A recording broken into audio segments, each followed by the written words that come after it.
Marcos, para ficar mais claro, qual foi o seu papel principal nessa criação, nesse desenvolvimento do setor de química analítica?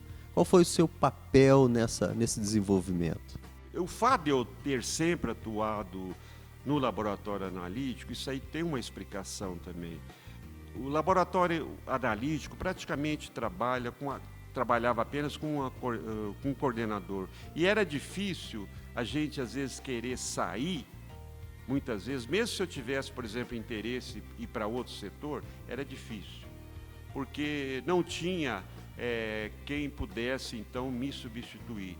Eu me lembro que, na época, trabalharam outros colegas, como Paulo Chuey, de Jair aqui, mas eles logo pediram demissão.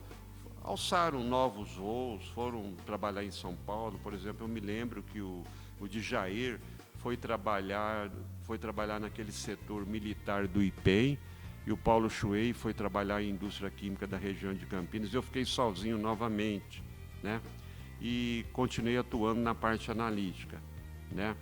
Então, vamos dizer assim, eu tinha que continuar atuando, porque não tinha como alguém me substituir na época, né?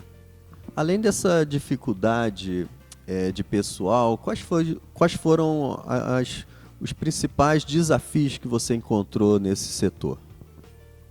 Olha, ainda na época da Nucleabras, foi um legado muito interessante que nós deixamos, e vamos deixar aqui, que foi a parte de desenvolvimento de algumas metodologias.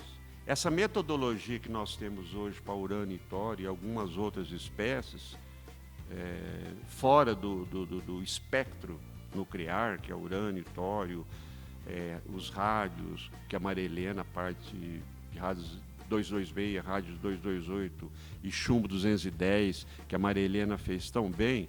Da parte química também nós tivemos um legado muito interessante, que foi a parte de urânio e tório, sobretudo, né?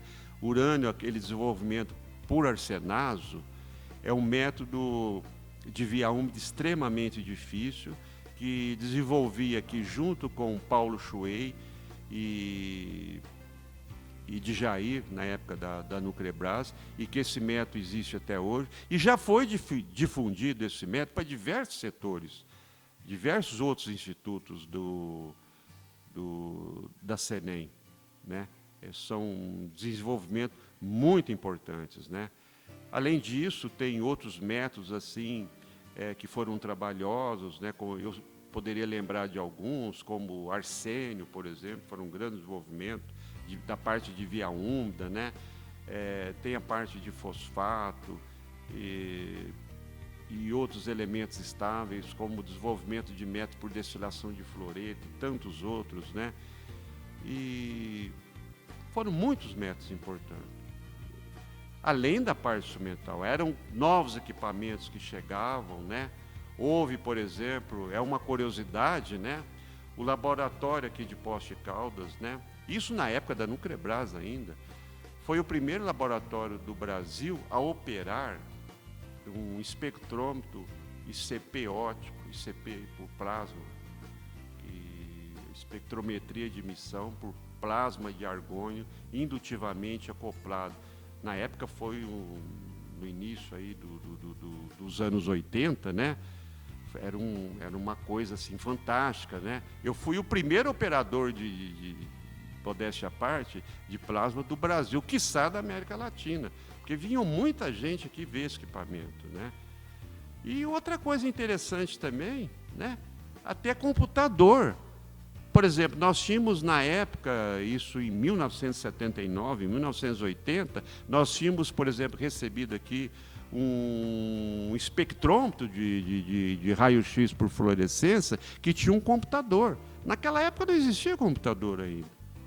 Em Poços de Caldas, se não me engano, foi o primeiro computador que teve aqui. Então veio gente da cidade, do comércio, conhecer um computador aqui no laboratório de Poços de Caldas. É uma curiosidade interessante, né?